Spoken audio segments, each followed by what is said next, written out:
সমস্যা আপনার? আপনি আমাকে কিছু না বলে কোথায় নিয়ে যাচ্ছেন? কোথায় নিয়ে যাচ্ছি মানে? আপনার বাবার চোখের আড়ালে নিয়ে যাচ্ছি। কিন্তু আপনি তো দেখছি সুযোগ পেয়ে আমাকে কোথায় না কোথায় নিয়ে যাচ্ছেন। বাপরে! আপনি তো ভালো লেভেলের সেলফিশ।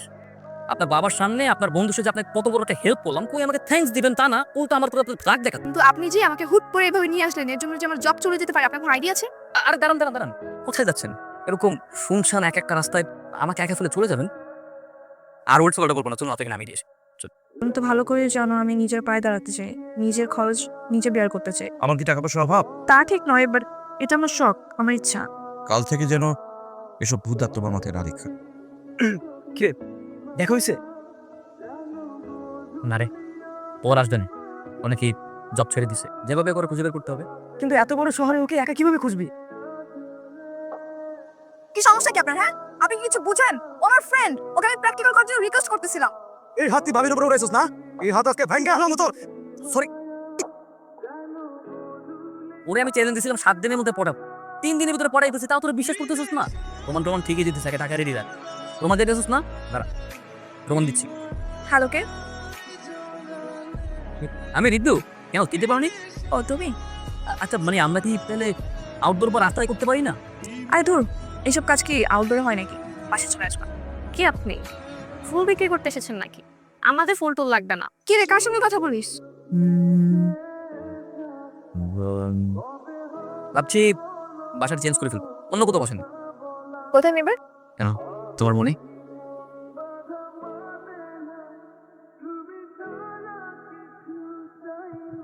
টুম্পা, তুমি কি জানো তোমার আপুকে সবাই কিউটি বলে?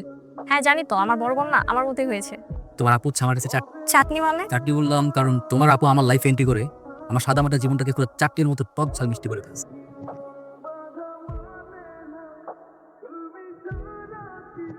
পুরো ব্যাপারটাই না মানে একটা গড গিফটেড, খেয়াল করছো? মানে তোমার যে বিষয়ে হেল্প লাগছে আমি সেই বিষয়ে এক্সপার্ট। খোদার ইশারা ছাড়া কিন্তু সম্ভব না। আচ্ছা, তোমার বাসা কে কে থাকে? বাবা কি করে? আমার বাবা দেশের বাইরে থেকে, আর মা খুব ছোটবেলায় মারা গেছে।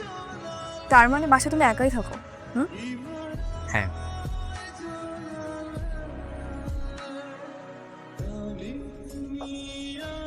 আচ্ছা একটা কথা বলো তো, তুমি এরকম চালাকি করে আর কয়টা মেয়ে পটিয়েছ? হ্যাঁ, এই না, ছি না, the first and last girl in my life. প্রেমে বললে কি মানুষ আসলে বন্ধুদের ভুলে যায়? না রে, প্রেমে বললে বন্ধুদের কখনোই ভুলেন, কারণ বন্ধুত্ব তো সারা জীবনে। তুমি? Happy birthday. Thank you. তাই বলে কি রাত 12টার সময় চলে আসবে? আমি চাই না আমার আগে কেউ তোমাকে উইশ করুক। ঠিক আছে, সমস্যা নেই, তুমি বাসায় গিয়ে কেক কেটো। হ্যাঁ, আমি চলে যাচ্ছি।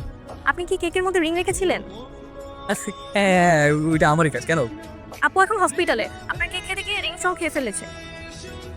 হসপিটাল মানে কি হয়েছে? আরে বাট আমি যে রিং দিয়েছিলাম না, সিমি তো সেই রিং শো কেক খেয়ে ফেলছে, এখন হাসপাতালে। হ্যাঁ বাবা বলো। আচ্ছা, সেদিন হসপিটালে যে ছেলেটা এসেছিল সে কি আসলেই তোমার ক্লাসমেট? আমার বয়ফ্রেন্ড। আমরা দুজনকে ভালোবাসি। ওর নাম ঋদ্ধ।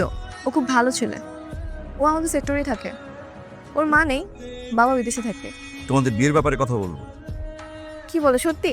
হ্যাঁ সত্যি। কি ঠিক আছে, একটা ড্যাশিং ফর্মালিটি লুক নিয়ে আসবো, বুঝছো? ফার্স্ট টাইম বাবু শ্বশুরের সামনে যাবা, কি ব্যাপার আছে না? তুমি আজকে বাসায় আসবা, প্রিপারেশনের ব্যাপার আছে না? ঠিক আছে, গেলাম। হ্যাঁ, কিন্তু ভালোবাসার মানুষকে নিয়ে কেউ কখনো মিথ্যে কথা বলতে পারে বা উল্টোপাল্টা কথা বলতে পারে? তুমি তোমার বন্ধুদের সিমি সম্পর্কে এবং সিমির বাবা সম্পর্কে। তুমি তোমার ফ্রেন্ডের সঙ্গে আমাকে নিয়ে এইসব বলে ফান করো? তোমার বাবা আসলে কোথায়? দেখো, আমার মেয়ের বিয়ে আমি নিশ্চয়ই খোঁজখবর না নিয়ে বিয়ে দেবো না। এতটা বোকা বাবা নিশ্চয়ই আমি নই। তোমার বাবা এখন কোথায়? তোমার বাবা একটা খুনি, এখন তিনি জেলে আছে। তোমার মাকে খুন করে তোমার বাবা জেলের আসামি।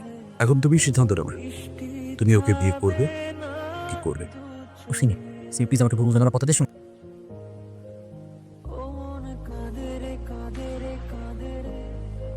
বেরোর মধ্যে যাই।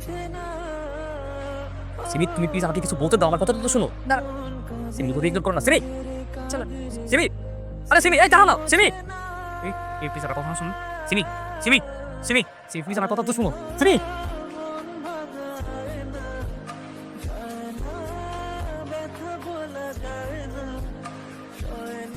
তুমি কি ভাবছো? হ্যাঁ, রাত দিন 24 ঘন্টা আমার বাসা নিচে বসে থাকলে কি আমার মন নরম হয়ে যাবে? আমার সব রাগ কমে যাবে? মানুষ তো জীবনে কতবার ভুল করে, আমি না হয় জীবনে একবারই ভুল করলাম। আমি তোমাকে কথা দিচ্ছি আমি আর কখনো ভুল করবো না। আমি তোমাকে প্রমিস করছি, আই সোয়ার চিনি আমি তোমাকে ছাড়া বাঁচবো না, আমি মরে যাবো তোমাকে ছাড়া। তো মরে যাও। আর তোমার জন্য আমার মনে এখন আর কোনো ভালোবাসা নেই। শেষবারের মতো আমাকে একটা সুযোগ দাও। তুমি কি তোমার ফ্রেন্ডদের চোখে আমার জন্য সেই সম্মান ফিরিয়ে আনতে পারবে? আমি তোমাকে লাস্টবারের মতো ওয়ার্নিং করছি, নেক্সট টাইম যদি তুমি আমার বাসা নিচে আসো তাহলে তুমি আমার মর্মন দেখ। আর তুমি আমাকে ভালোবাসো তাহলে তুমি আমার সুখের জন্য তোমার এই মুখটা কখনো দেখাবে না।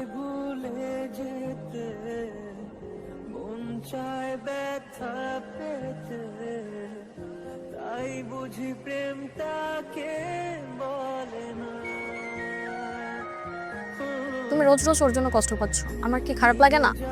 ওর সাথে কাটানো দিনগুলো অনেক সুন্দর ছিল রে। তাহলে তুমি ভাইয়াকে একটা কল দাও, সবকিছু ঠিক করে নাও। আমি কেন ঠিক করবো? ও ঠিক করতে পারতেছে না। কিভাবে আসবে? তুমি তো কসম দিয়েছিলে, বলেছিলে তোমার সামনে আসলে মরা মুখ দেখতে।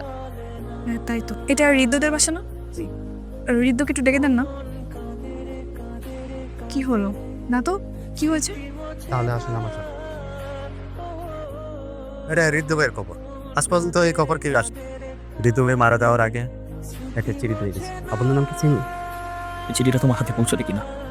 যদি পৌঁছায় তাহলে শেষবারের মতো আরেকবার ক্ষমা চেয়ে দিচ্ছি। তোমার মুখ না দেখে থাকতে পারাটা যে আমার জন্য আরো যন্ত্রণা। ভালো থেকো, ওপরে দেখো।